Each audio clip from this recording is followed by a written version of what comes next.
Assalamualaikum warahmatullahi wabarakatuh. Alhamdulillahirabbil alamin. Bersyukur kita ucapkan kepada Allah Subhanahu wa taala yang mana pada siang hari ini ya, kita masih diberikan Allah Subhanahu wa taala kesehatan serta kesempatan ya, sehingga kita bisa melanjutkan materi pembelajaran kimia kita pada hari ini ya. Nah, anak didik kami kelas 11 ya. Kemarin kita sudah membahas ya tentang apa itu pengertian senyawa hidrokarbon, kan begitu. Nah, jadi ini Ustadz ulang ya sedikit. Senyawa hidrokarbon itu yaitu apa kemarin? Senyawa yang mengandung apa? Hidrogen dan karbon gitu ya.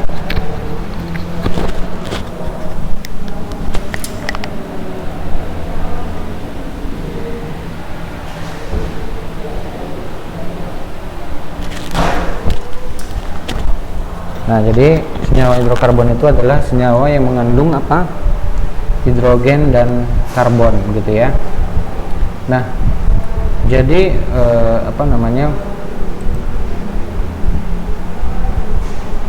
senyawa karbon itu ya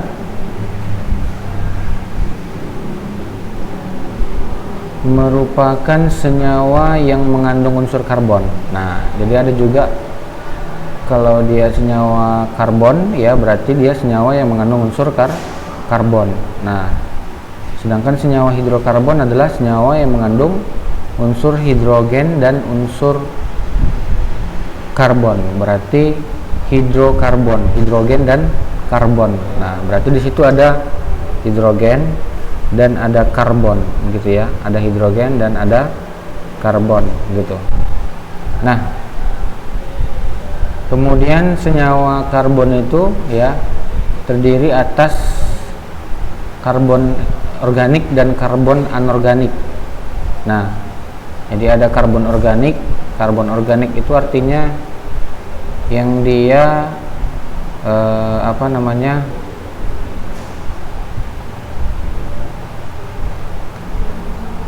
yang dia itu ya bisa terurai ya, bisa terurai. Nah, contohnya apa? Karbohidrat, protein, lemak, minyak bumi, urea, plastik. Nah, itu salah satu contoh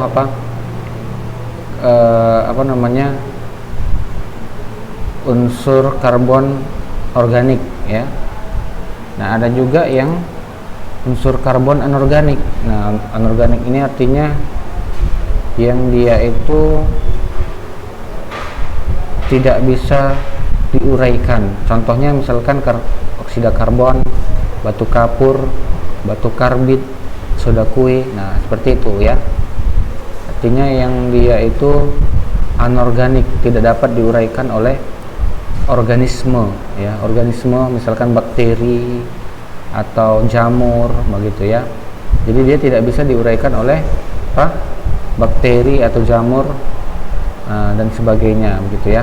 Jadi tidak bisa diuraikan oleh makhluk hidup. Sedangkan kalau dia yang organik, dia bisa diuraikan oleh makhluk hidup begitu ya. Oke. Nah, kemudian pengujian senyawa karbon. Nah, pengujian senyawa karbon itu dia tadi katanya adalah yang mengandung unsur C, kan begitu, mengandung unsur karbon.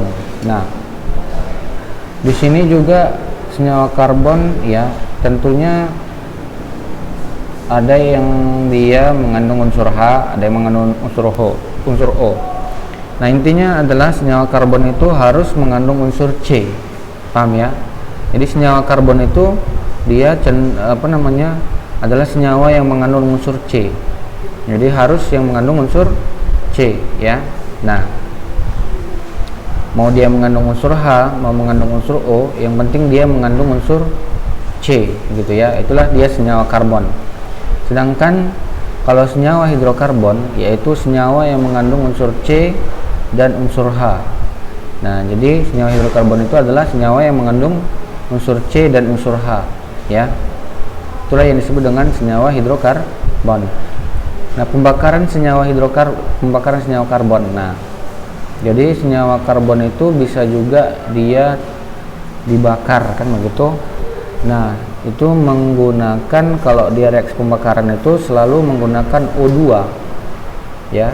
Reaksi pembakaran itu selalu menggunakan O2. O2 itu apa? Oksigen. Nah, jadi oksigen, ya. Jadi O2 itu adalah oksigen. Nah, jadi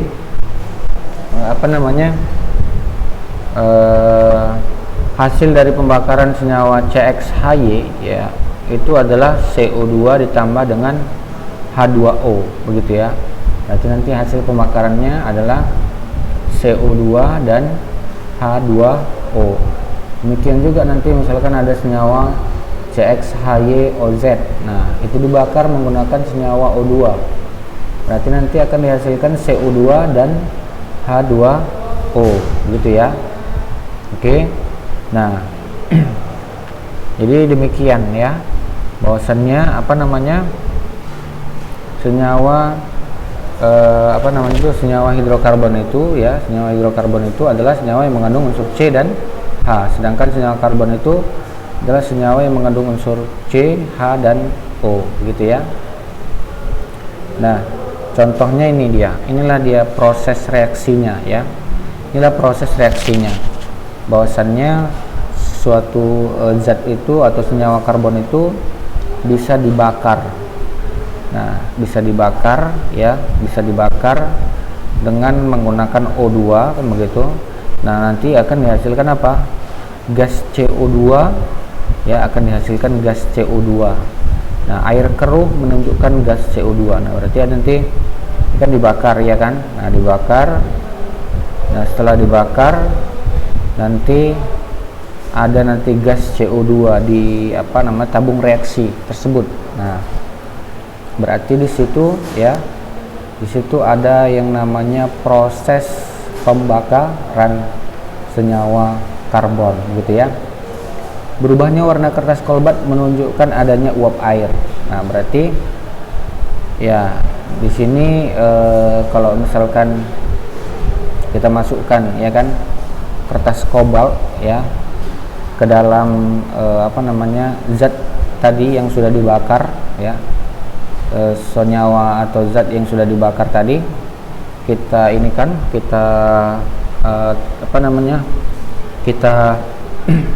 amati, ya, kita tes menggunakan kertas kobalt, maka dia akan menunjukkan warna, ya, menunjukkan berubahnya warna kertas kobalt tersebut. Nah, berarti sini terjadi perubahan warna, ya. Perubahan warna kertas kobalt menunjukkan adanya apa? Uap air, begitu ya. Nah, demikian, ya. Demikian dia. Oke. Kemudian pembentukan senyawa karbon, pembentukan ikatan karbon, ya. Nah, nah, ini kita masuk kemari, kekasan atom karbon. Nah, jadi atom karbon itu, ya, terdiri dari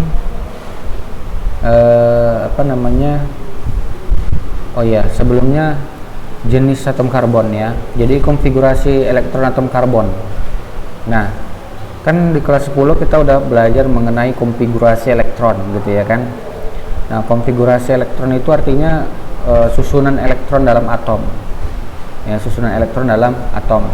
Nah, jadi kalau misalkan atom C itu berapa nomor atomnya? 4, kan begitu. Nomor atom C adalah 4. Nomor atom C adalah 6, ya, bukan 4, ya. Nomor atom C adalah 6. Nah, jadi karena nomor atom C adalah 6, ya, maka kalau kita uraikan atau kita konfigurasikan itu jadi 24, kan begitu. Nah, 24 berarti nanti ketika dia berikatan dengan atom H kan begitu, atom H atau atom yang lain kan begitu, maka nanti C ini memiliki 4 cabang ya. C memiliki 4 cabang. Nah, jadi dia membentuk ikatan kovalen itu ada 4 cabangnya begitu ya. 4 cabangnya. Jadi 4 cabangnya itu yaitu pokoknya dia setiap 4 lah gitu cabangnya. Nah, 4 cabangnya gitu. 4 cabang atom C itu ada 4 begitu ya. Cabang atom C ada 4. Nah, jadi berdasarkan cabangnya kan gitu. Berdasarkan cabangnya ya. Atom C itu dia bisa disebut atom C primer, atom C sekunder, atom C tersier maupun atom C kuartener. Nah, jadi tadi kan atom C itu bisa mengikat atom H atau bisa mengikat atom yang lainnya kan begitu. Nah, jadi kalau atom C primer itu yaitu atom C yang hanya mengikat satu atom C lainnya begitu ya. Jadi atom C primer adalah atom C yang hanya mengikat satu atom C lainnya. Paham ya? Jadi hanya mengikat satu atom C lainnya gitu. Jadi kalau misalkan di sini C H H H, di sini C ya. Misalkan di sini C, di sini H juga, H juga, H juga. Berarti kan cabang C itu masing-masing 4. Jadi cabang C itu masing-masing 4. Nah, jadi atom C primer adalah atom C yang hanya mengikat satu atom C. Berarti yang diikat oleh atom C itu hanya satu atom C lainnya.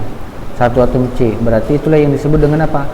Atom C primer, paham ya? Jadi atom C itu hanya mengikat satu atom C lainnya. Itulah yang disebut dengan apa?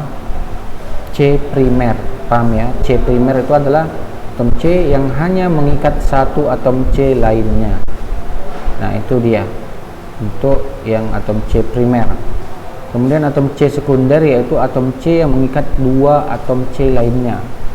Atom C sekunder adalah atom C yang mengikat dua atom C lainnya, paham ya? Jadi ada dua atom C lainnya yang diikat. Nah, misalkan ini gambarnya. Ini kan H, ikat H1, H1. Nah, di sini ada atom C, ada atom C. Berarti dia mengikat dua atom C lainnya, gitu ya. Berarti mengikat dua atom C lainnya. Inilah yang disebut dengan atom C sekunder, begitu ya. Atom C sekunder. Nah, oke. Nah, jadi atom C sekunder itu adalah atom C yang mengikat dua atom C lainnya. Kemudian ada atom C tersier. Nah, atom C tersier ini adalah atom C yang mengikat tiga atom C. Nah, berarti atom C itu adalah atom C yang mengikat tiga atom C. Mengikat tiga atom C. Nah, gambarnya bisa dilihat seperti ini ya. Inilah gambarnya. Berarti nanti ada tiga atom C yang diikatnya. 1, 2, dan 3 ya. Berarti atom C tersier adalah atom C yang mengikat tiga atom C lainnya. Itulah dia atom C tersier. Sedangkan atom C kuartener.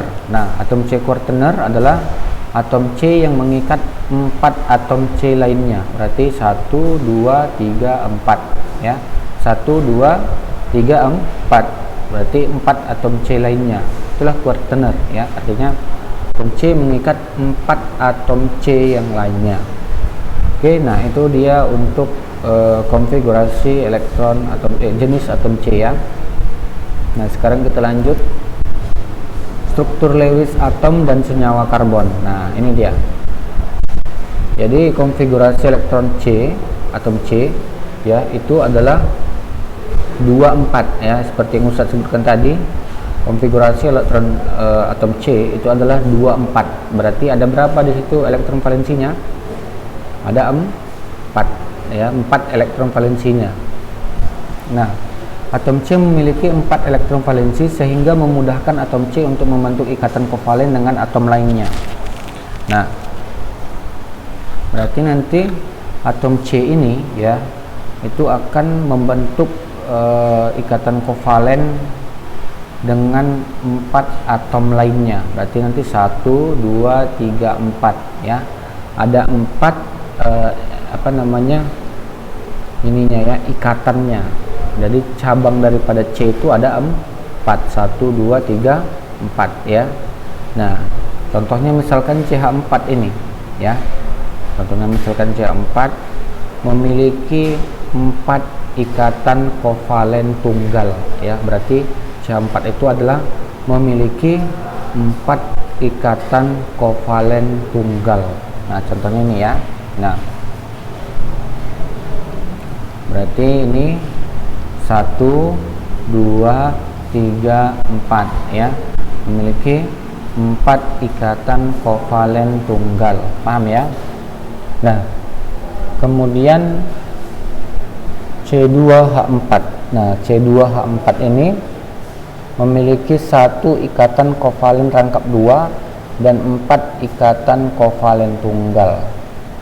Nah, berarti ada ini ya, 1 ikatan kovalen rangkap 2 ini dia, dan 4 ikatan kovalen tunggal.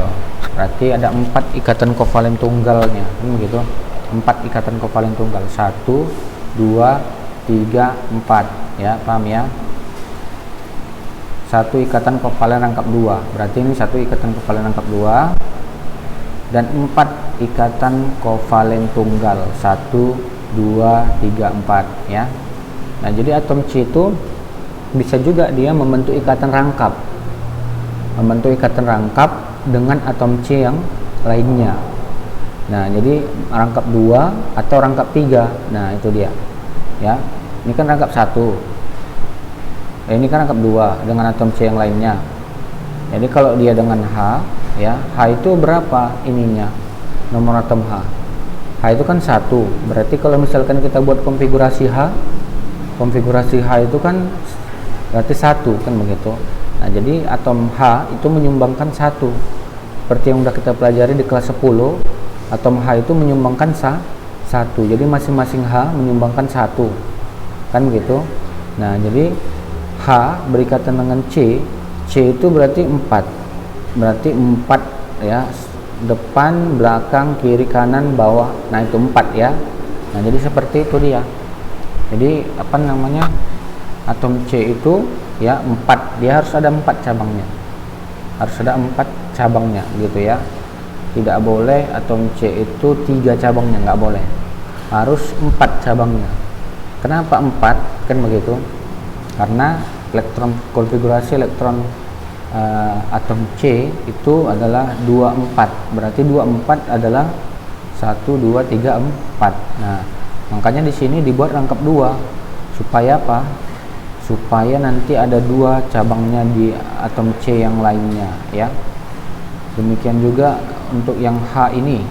Yang H ini berarti nanti 1, 1 berarti 2 tambah 2 berarti berapa? 4 ya. Nah, demikian. Kemudian di C2H2 memiliki 1 ikatan kovalen rangkap 3 dan 2 ikatan kovalen tunggal. Nah, berarti nanti di sini C2H2 ya, C2H2 1 ikatan kovalen rangkap 3. Berarti 1 ikatan kovalen rangkap 3 dan 2 ikatan kovalen tunggal. Satu. Nah, jadi di sini atom C mengikat atom C yang lainnya. Nah, berapa yang diikat, berapa rangkap? 3 ya kan.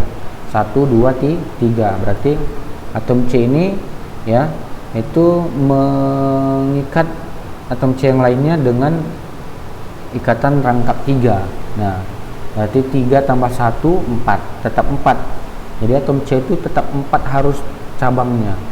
Ya, atom C harus tetap 4 cabangnya. Tidak boleh kurang dari 4 atau lebih dari 4 cabangnya ya. Jadi atom C itu harus 4 cabangnya, paham ya? Nah, ikatan kovalen rangkap 3 dan 2 ikatan kovalen tunggal. Berarti ini ya, 1 ikatan kovalen rangkap 3 dan 2 lagi adalah ikatan kovalen tunggal. CO2 memiliki 2 ikatan kovalen rangkap 2. Berarti CO2 ini ya. Ini berarti atom C dengan O ya. O itu seperti kita ketahui, O nomor atomnya berapa? Nomor atom O adalah berapa? Oh, 8 ya kan. Nah, berarti kalau konfigurasinya adalah 26 kan begitu. Nah, jadi 26 nanti ketika O berikatan dengan atom C, maka nanti O ini akan menyumbangkan 2 elektronnya untuk digunakan bersama. Jadi karena ini 8, ini 6 tadi kan, berarti nanti 2 dipakai bersama dengan atom C, sama dengan yang ini O, 2 dipakai bersama dengan atom C, maka atom O ini 8, C ini 8 ya begitu. Jadi sama-sama 8 mereka, makanya stabil. Nah, itulah dia ya untuk senyawa karbon ya.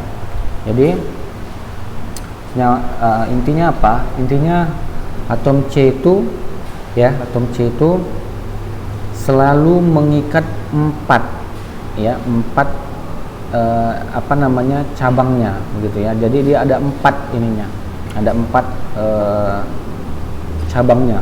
Baik itu dia dengan atom H maupun dengan atom C yang lainnya maupun dengan atom O kan begitu. Nah, itu tetap 4 cabangnya. Ya. Tidak boleh kurang dan tidak boleh lebih. Paham ya? Nah, itu dia untuk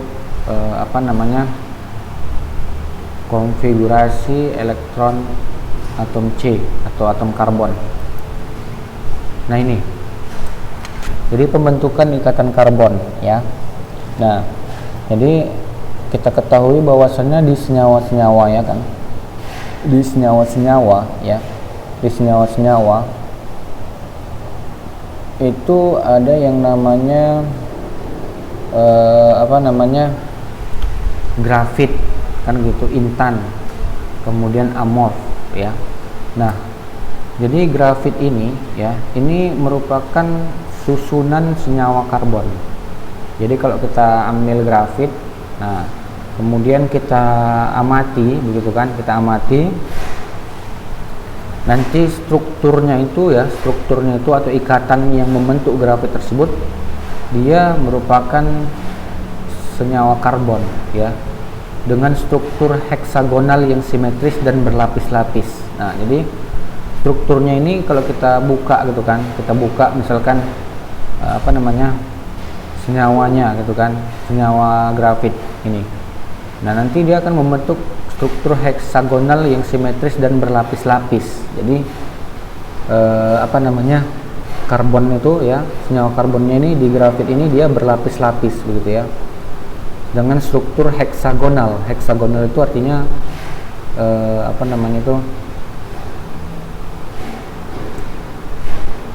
6 ya, 6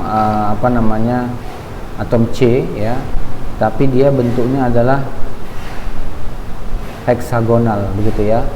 Nah, yang simetris. Demikian juga dengan intan. Intan ini kalau kita buka strukturnya ya, struktur penyusun senyawanya kan begitu, dia berbentuk atom karbon yang membentuk struktur tetrahedral yang simetris ya. Berarti dia nanti di sini tetrahedral yang simetris. Kemudian amorf ini bersifat rapuh. Nah, jadi amorf adalah bersifat rapuh begitu ya. Oke.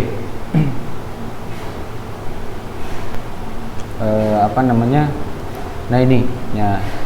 Jadi ikatan antar karbon pada senyawa karbon ya. Nah, ini sebenarnya udah termasuk ke dalam hidrokarbon juga ya. Kenapa Ustaz bilang udah termasuk hidrokarbon? Karena dia mengikat atom H. Nah, jadi karbon itu bisa membentuk senyawa hidrokarbon dan bisa juga membentuk senyawa karbon. Kalau dia membentuk senyawa karbon, berarti nanti bisa mengikat atom yang lainnya selain atom H. Tapi kalau misalkan senyawa hidrokarbon, dia hanya mengikat atom H saja gitu ya. Senyawa hidrokarbon itu hanya mengikat atom H saja. Nah, jadi di sini ada namanya ikatan tunggal. Nah, ikatan tunggal itu artinya ketika atom C mengikat atom C atau atom H, itu dia rangkap satu ya, artinya rangkap satu. ada ikatan rangkap dua. Nah, ikatan rangkap dua ini artinya ada satu, ya, ada satu ikatan rangkap duanya, begitu ya. Jadi ada satu ikatan rangkap duanya. Itulah yang dia disebut apa? Ikatan rangkap dua, begitu ya. Kemudian ada ikatan rangkap tiga. Nah, ikatan rangkap tiga itu artinya atom C itu mengikat atom C lainnya, ya. Itu ada rangkap tiganya, begitu. Nah, demikianlah ya. Jadi intinya apa? Intinya ikatan kovalen tunggal itu hanya hanya tunggal ikatannya. Ikatan rangkap dua itu ada satu, ya, ikatan rangkap duanya. Ikatan rangkap tiga itu ada satu ikatan rangkap tiganya, seperti itu ya. Nah, mengenai pembentukan rantai karbon, nah ini dia. Jadi rantai karbon itu bisa membentuk rantai yang sangat panjang, ya. Senyawa karbon bisa membentuk rantai yang sangat panjang. Nah, bisa membentuk apa tadi? Rantai yang sangat panjang, begitu ya. Nah, seperti ini dia. Bisa membentuk rantai yang sangat panjang, kan begitu. Nah, oke. Contohnya misalkan ini CH, CH, CH, CH, CH, CH, ya, ada berapa atom C-nya ini? Nah, inilah dia. Ini salah satu contoh senyawa karbon yang membentuk rantai yang sangat panjang, begitu ya. Kemudian ada namanya jenis senyawa karbon. Nah, jenis senyawa karbon. Nah, senyawa karbon jenuh. Nah, senyawa karbon jenuh itu artinya apa? Karbon jenuh itu artinya hanya satu, tidak ada ikatan rangkapnya, itu ya. Tidak ada ikatan rangkap di situ. Sedangkan senyawa karbon tidak jenuh itu ada satu ikatan rangkapnya, begitu ya. Nah, ini dia contohnya. Oke. Nah, sampai sini paham lah ya. Nah, jadi tata nama senyawa hidrokarbon. Nah, ini dia.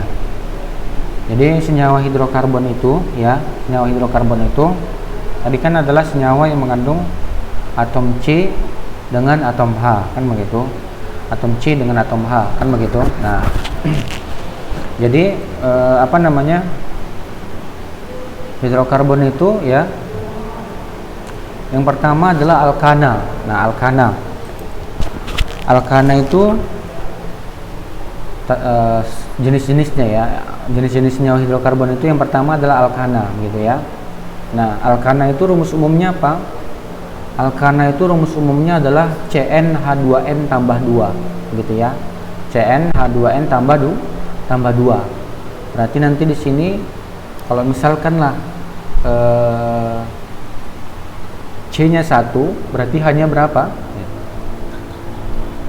C-nya 1 berarti nanti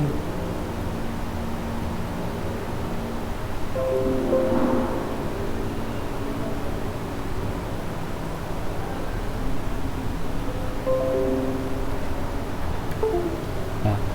Jadi nanti kalau misalkan C-nya 1 hanya berapa? Hanya 4. Kalau misalkan C-nya 2 hanya berapa? Hanya 6, ya.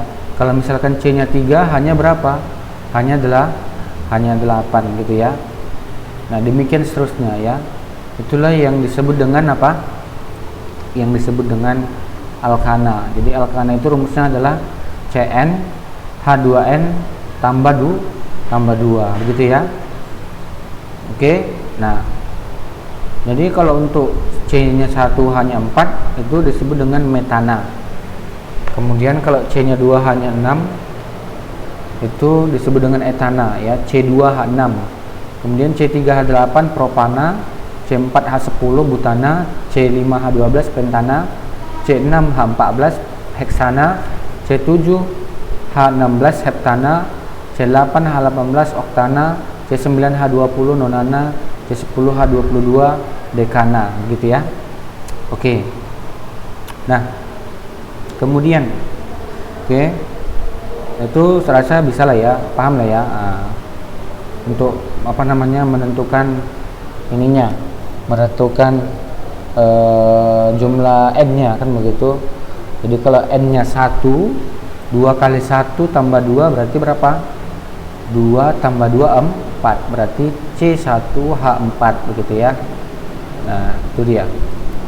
Kemudian ini dia tata nama alkana. Nah, tata nama alkana, jadi ada namanya tadi apa? CH3 kan begitu. Nah, ada yang namanya apa? Ada namanya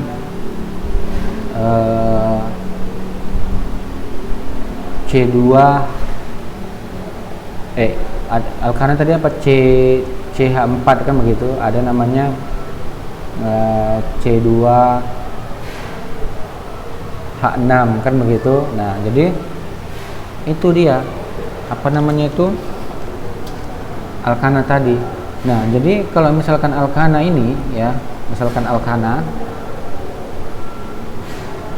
itu kalau misalkan kita buat ininya, misalkan kita buat dia itu strukturnya. Nah, bagaimana cara penamaannya kan begitu. Nah, penamaan alkana bagaimana? Nah, jadi penamaan alkana itu ya, penamaan alkana itu dimulai dari rantai C ya. Penamaan alkana kita mulai dulu dari rantai C yang paling dekat dengan cabangnya ya, yang paling dekat dengan ininya, dengan apa namanya cabangnya ya.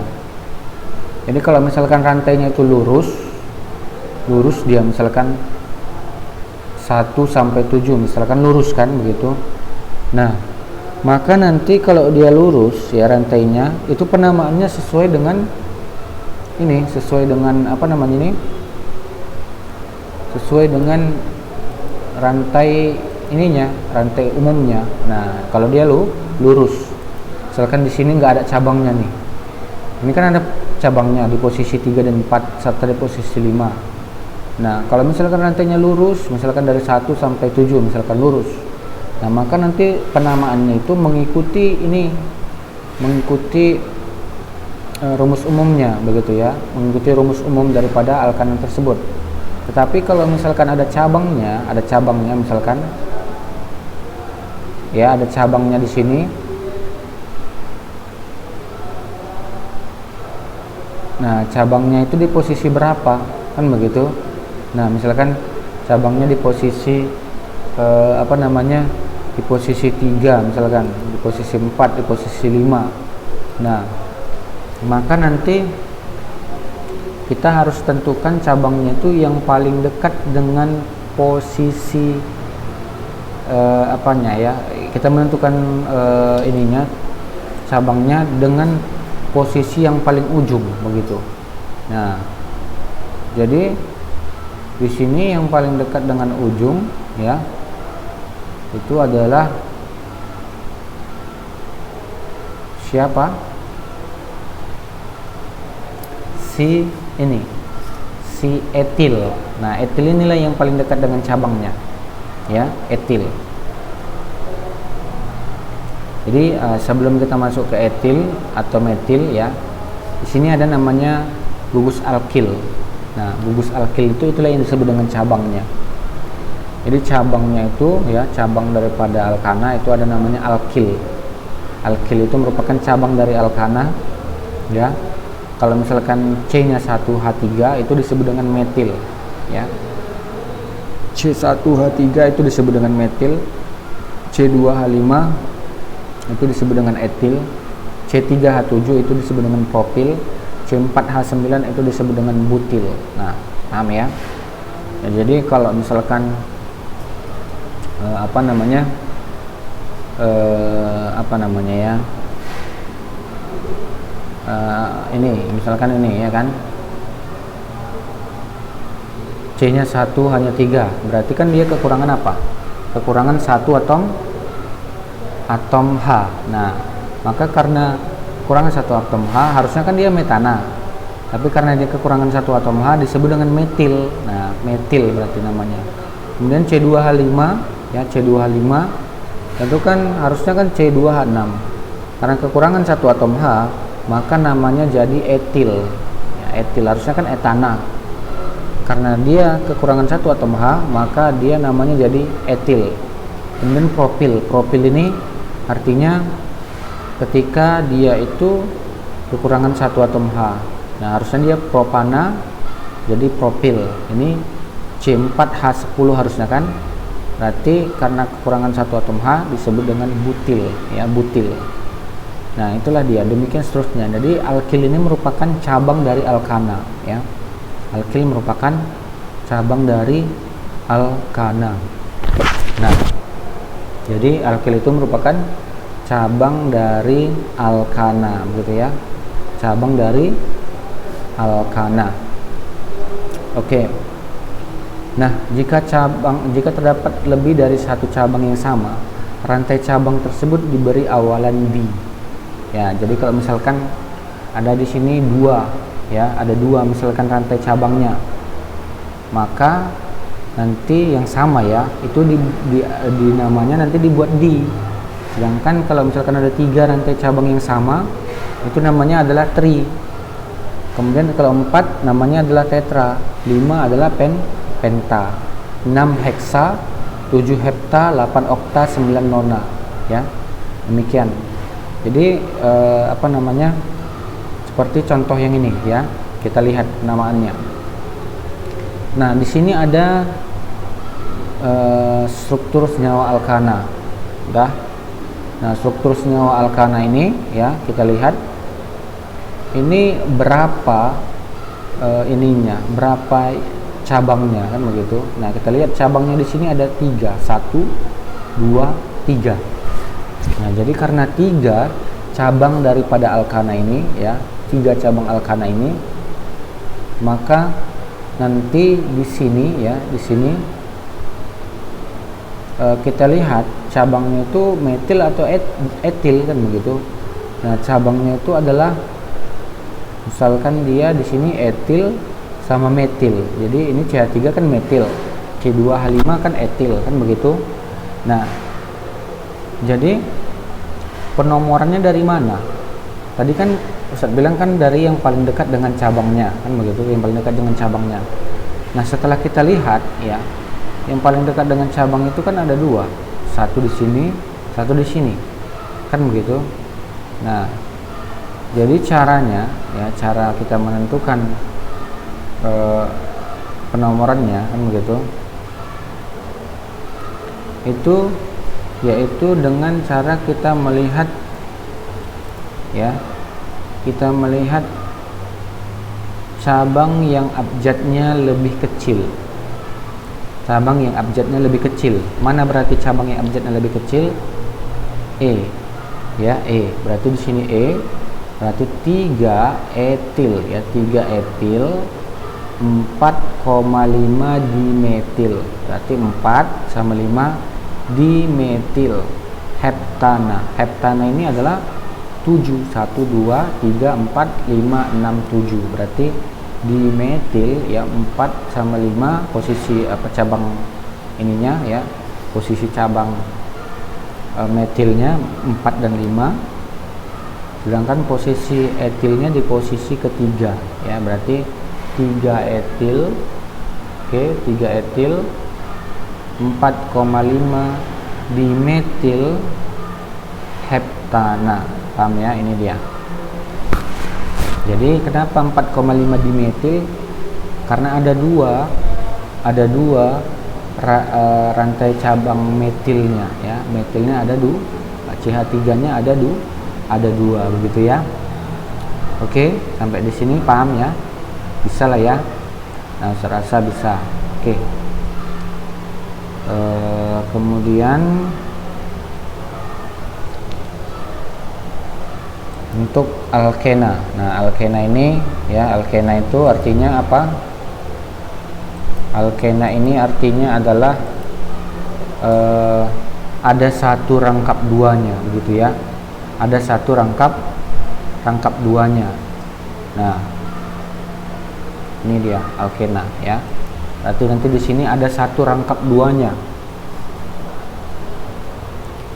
Contohnya misalkan ini ya, ini ada satu rangkap duanya. Berarti kalau misalkan rumus umumnya ya alkena itu adalah CnH2n. Berarti kalau misalkan C-nya 2 ya, C-nya 2 berarti hanya berapa? 2 dikali 2 berarti 4. Nah, untuk alkena ini ya, itu dimulai dari ini ya, alkena itu dimulai dari atom yang C-nya itu ya, itu adalah 2, N-nya 2, dimulai dari C, N-nya 2. Nah, jadi kalau misalkan C, N-nya 2 berarti C2H4 gitu ya. C2H4, kemudian C3H6, C4H8, C5H10, C6H12, C7H14, C8H16, C9H18, C10H20. Nah, dan seterusnya. Jadi tinggal kita mengganti namanya ya, tinggal kita mengganti namanya. Kalau misalkan C-nya 2 hanya 4 berarti namanya apa? Etena. Kemudian C-nya 3 hanya 6 namanya propena. C-nya 4 hanya 8 namanya butena. C-nya 5 hanya 10 namanya pentena. C-nya 6 hanya 12 namanya heksena, begitu ya. Nah, C-nya 7 hanya 14 namanya heptena. Kemudian C8H16 namanya oktena, C9H18 namanya adalah apa? Nonena, begitu ya. Nah, jadi seperti itu dia. Ya, seperti itu ininya. Untuk namanya kan begitu. Nah, untuk tata namanya ya, tata namanya struktur alkena kan begitu. Nah, jadi kalau tata namanya struktur alkena itu ya, itu bisa kita lihat dia ada satu rangkap duanya, tadi saya bilang kan ada satu rangkap duanya. Nah, jadi kalau misalkan ada satu rangkap duanya, itulah yang disebut dengan senyawa alkena. Kalau senyawa alkana tadi semuanya tunggal ya. Kalau senyawa alkana tadi di awal itu adalah semuanya tunggal. Jadi kalau senyawa alkena itu ada satu ikatan rangkapnya. Nah, di sini dia ikat rangkapnya. Nah, jadi bagaimana penamaannya? Nah, sama seperti senyawa alkana, penamaannya itu kita tentukan dulu rantai terpanjangnya ya. Rantai terpanjangnya itu dia berapa? 1, 2, 3, 4, 5, 6 misalkan. Nah, berarti rantai terpanjangnya adalah 6. Nah, karena rantai terpanjangnya adalah 6 ya kan, maka nanti kita lihat cabangnya di posisi berapa. Cabangnya ini di posisi 3 dan di posisi 4 kan begitu. Nah, karena cabangnya di posisi 3 dan di posisi 4, maka nanti kita berilah namanya cabangnya itu 3,4 ya. 3,4 dimetil 3 heksena. Berarti 1 2 3 berarti 3,4 ya. Berarti cabangnya di posisi 3 dan di posisi 4 ya. Di posisi 3 dan di posisi 4. Inilah cabangnya. Nah, maka karena cabangnya di posisi 3 dan di posisi 4 berarti kita beri namanya 3,4 dimetil. 3,4 dimetil 1 2 3 3 heksena ya. 3,4 dimetil 3 heksena. Heksena itu 6 ya, berarti 1 2 3 4 5 6. Oke, paham ya sampai situ ya? Bisa lah ya. Nah, jadi Ustaz rasa itu. Jadi kenapa di sini ada 3? Karena di sini 3 berposisi rangkap duanya adalah di posisi 3. Kalau tadi misalkan di posisi 1, bisa langsung aja dibuat namanya 1 heksena begitu ya. Tapi karena cabangnya di posisi ketiga itu, maka nanti dibuat namanya adalah 3 heksena ya. 1 2 3 3 heksena. Kalau cabangnya di posisi 1 tinggal buat aja ya, berarti 1 heksena ya, begitu. Oke, nah itulah penamaan untuk tata nama alkana ya. Nah, kemudian yang terakhir yaitu adalah alkuna. Nah, alkuna ya. Nah, alkuna ini adalah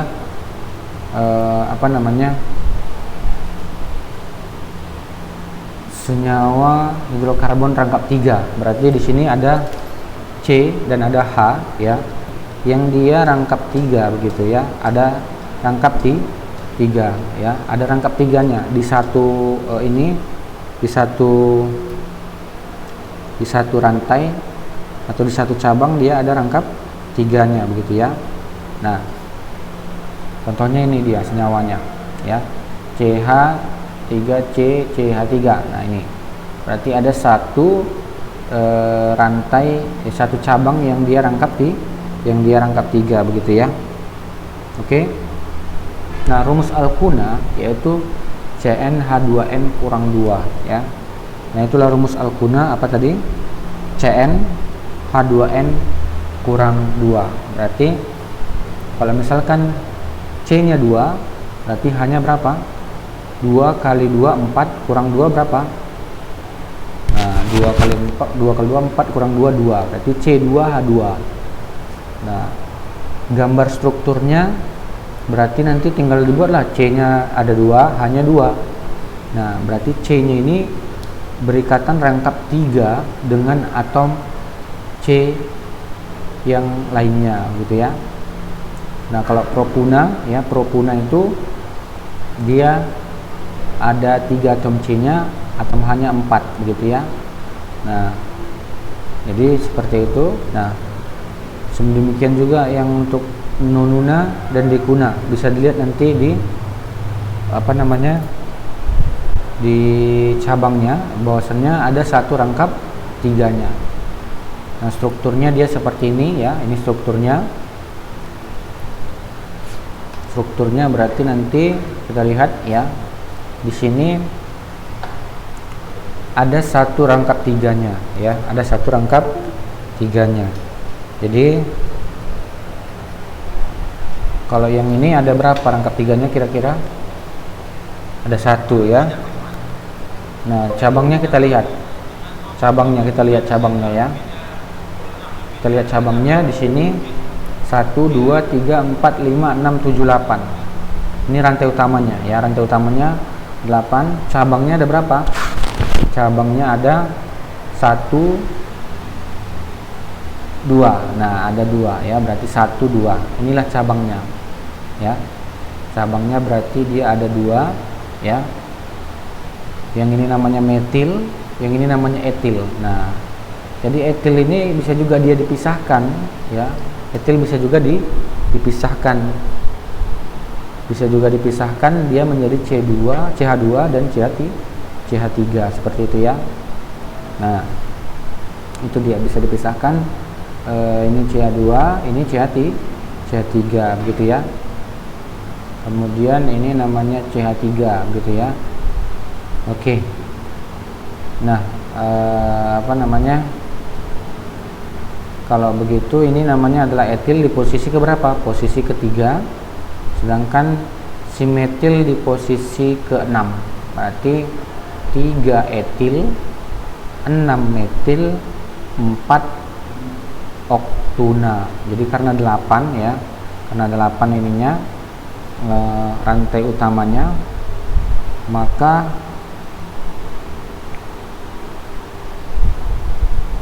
oktuna namanya ya. Nah, 4 ini dari mana? 4 ini adalah posisi ininya, posisi rantai ikatan rangkap 3-nya ya. 4. Nah, di sini dia. Posisi ikatan rangkap 3-nya ada di posisi 4 ya. Kemudian oktuna ini adalah nama rantai utamanya begitu ya. Nama rantai utamanya adalah oktuna. Dan 6 ini ya, 6 ini adalah rantai cabangnya metil. Ini yang 3 adalah etil. Nah, kenapa dibuat apa namanya, etil duluan? Karena abjadnya duluan etil, maka yang duluan abjadnya itu dibuat namanya duluan ya, dibuat namanya terlebih dahulu begitu. 3 etil, 6 metil, 4 oktuna gitu ya. Jadi seperti itu. Nah, jadi demikian juga untuk nanti senyawa-senyawa yang lain ya. Untuk penamaannya itu nanti dibuat dia ya, letak posisi rangkap tiganya, letak ikatan rangkap tiganya ya. Kalau di Alkana kan nggak ada letaknya. Karena kenapa? Karena posisinya itu kan sama-sama rantai tunggal semua, sama gitu. Kalau misalkan di Alkuna itu ada satu ikatan kovalen rangkap tiganya begitu. Ada satu ikatan kovalen rangkap tiga, maka nanti dibuat letak letak ikatan rangkapnya begitu ya, di posisi keempat. Oke, nah mungkin itu saja ya untuk pertemuan kita hari ini. Saya rasa bisa lah ya dipahami ya. Di minggu depan kita akan masuk ke